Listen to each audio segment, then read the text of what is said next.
Salam, haftamızın işi sizə avtomobillər dünyasında biraz obyektiv və biraz subyektiv bələdçi olmaqdır. Mız qoymağa davam edirəm. Bəzi fikirlərə görə avtomobil A nöqtəsindən B nöqtəsinə çatmaq üçün bir nəqliyyat vasitəsidir. Sadəcə, elə bugünkü avtomobili düşünənlər də, yaradanlar da məhz belə fikirdə edirlər. Mən belə düşünürəm. Qarşılayın Nissan Sunny'nin növbəti reinkarnasiyası.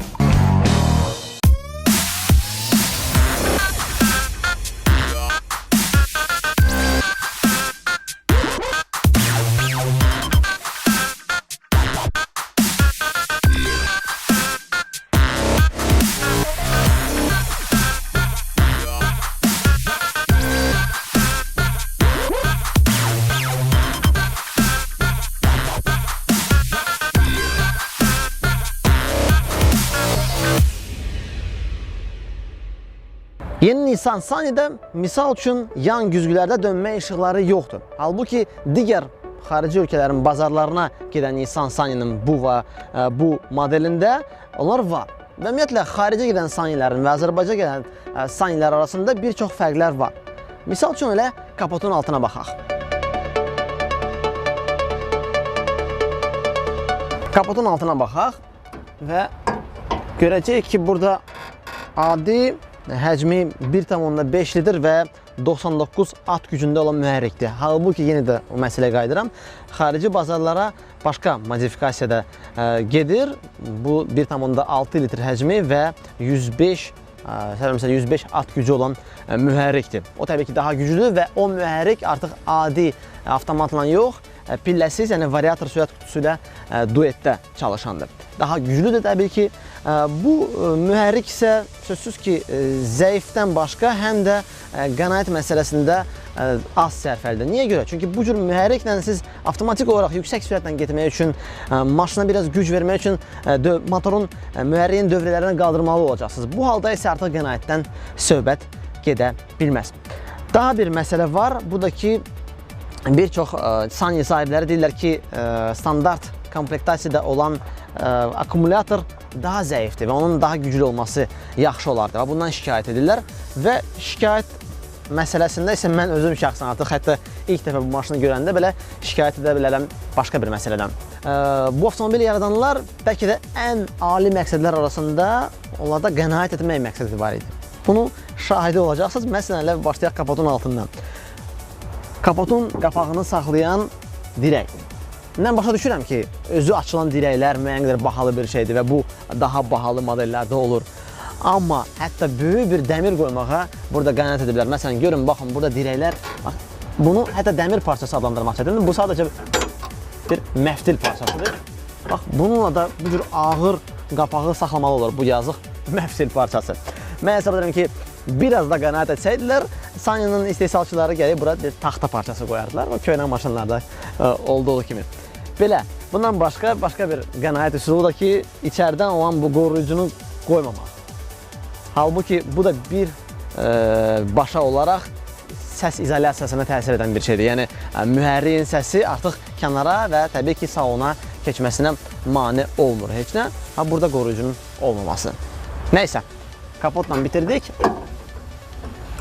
Keçək başqa məsələlərə. Yeni Nissan Sunny'nin bagaj bölməsinə baxırıq.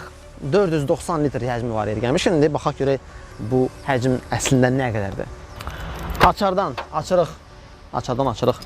Deməli, bagajı həqiqətən də böyük bagaj hissəsidir, dərindir, yeri hamardır, heç bir xüsusi bir girintisi, çıxıntısı yoxdur. Buna görə də böyük ölçülü yüklər bura qoymaq problem yaratmayacaq və həmçinin burada tam ölçülü, artıq standart komplektasiyada tam ölçülü ehtiyat təkəridir və təbii təkəri dəyişmək üçün xırda alətlər də, lazım olan alətlər hamısı var. Bagajın mızı isə yenə də Nissan Sunny'nin yaradıcılarının qənaət etməyi istəyidir. Bax, bu hissəyə fikir verirsəz, görəcəksiniz ki, daxili üzlü yoxdur. Həm estetik baxımdan, görüntü baxımdan pisdir, həm də ki, ümumiyyətlə bu naqillərin bu cür açıq olması təbii ki, o qədər də səliqəli görünmür və ehtiyatsızlıq ucbatından siz onu qıra bilərsiniz və ya zədələyə bilərsiniz. Belə.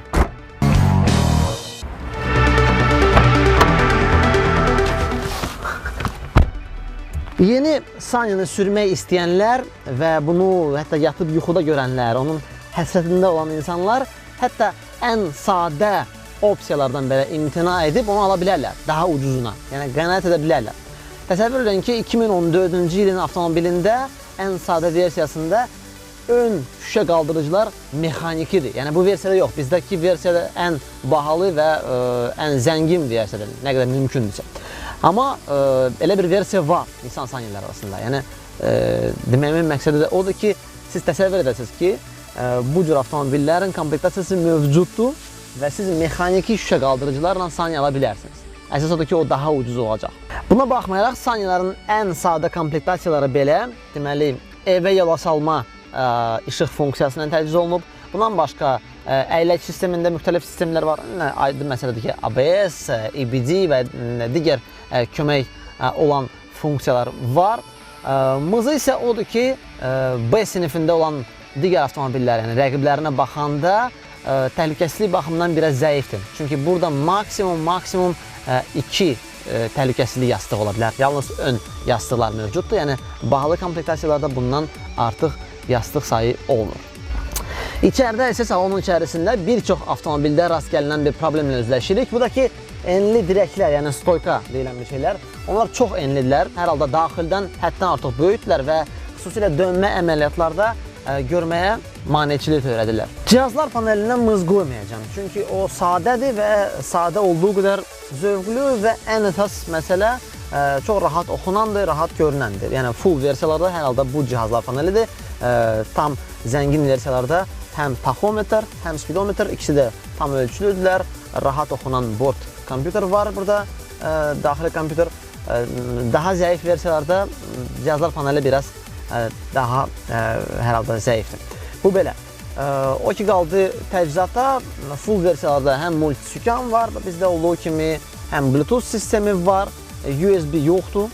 Baxmayaraq ki, əksər istehsalçılar bu segmentdə artıq USB girişləri quraşdırırlar audio sistemlərində. Burada Nissan Sunny'lərdə bu sistem yoxdur. Amma bu əsasımız deyil. Paneli, ümumiyyətlə, qabaq paneli körləyən bax bu blokdur. Bu blok deyəndə mən kondisioner blokunu nəzərdə tuturam. Qoyaq bir yana ki, yalnız mexaniki kondisioner mümkündür quraşdırmaq. Yalnız ən son modellərdə artıq full versiyada klimat kontrolü var. Amma bir uzun müddətdir ki, bunların tam full versiyasında ancaq mexaniki kondisioneridir. Bundan başqa onun görünüşü də sanki 90-cı illərdən gəlib bura. Yəni, haradasa 98-ci, 99-cu ilin maşınına bənzəyir və söhbət yalnız geridə qalmış estetik görünüşündən getmir. Söhbət həmçinin bu rıçaqdan gedir, hansı ki, havanın daxildən, yəni daxildəki sirkulyasiya və ya bayırdan götürülməsini tənzimləyir. O sanki köhnə maşınlardan burada qalıb və bu cür rıçağı indiki zamanda yalnız ola bilsin ki, VAZ avtomobillərdə, bəzilərində görmək olar, amma müasir avtomobillərdə elə şey olmur. Ümumiyyətlə, Yapon istehsalçıları bir çox Avropa istehsalçıları kimi B segmentində təchizat məsələsində məsələn, Koreya istehsalçılarını uduzurlar və Koreya istehsalçılarında olan opsiyalar burada elə yalnız Sunny'də yox, Avropa istehsalçılarında yox. Misal üçün, ön oturacaqların qızdırıcıları və ya Luke kimi opsiyalar yoxdur, hətta ən bahalı versiyalarda belə.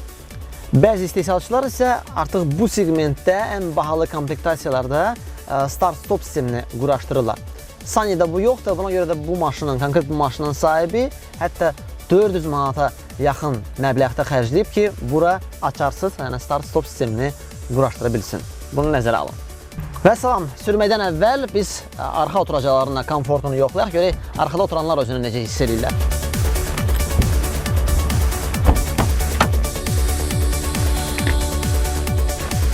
Arxa oturacaqlarda yerləşən sərnişinlər üçün komfort baxımından heç bir problem olmayacaq, amma yalnız 2 nəfər üçün. Həm diz üçün yer var, həm başı üzərində heç bir problem yoxdur. Üçüncü adamla burada darısqanlıq hiss olunacaq, uzaq yol getmək biraz çətin olacaq. Və müsbət hal isə odur ki, arxa oturacaqlarda olan sərnişinlər üçün ayrıca ventilyator var. Yəni, qabaqda olan soyuq havanı ayrıca siz hətta 2 cür güclə onu işlədə bilərsiniz və beləcə də arxada müəyyən qədər soyuqluq yarana bilər. Həm də ki, qışda istiliyi də vura bilər bura. İndi isə gəlin maşını sürək. Bir şey də qeyd edim ki, bizim bazarda satılan Nissan Sunny'lər Hindistanda yığılır. Hindistanda yığılır. Ümidvaram ki, onun gediş keyfiyyətlərinə bu təsir etməyəcək və Hind aktyorları kimi o yolda rəqs etməyə meyilli olmayacaq. Sürək maşını.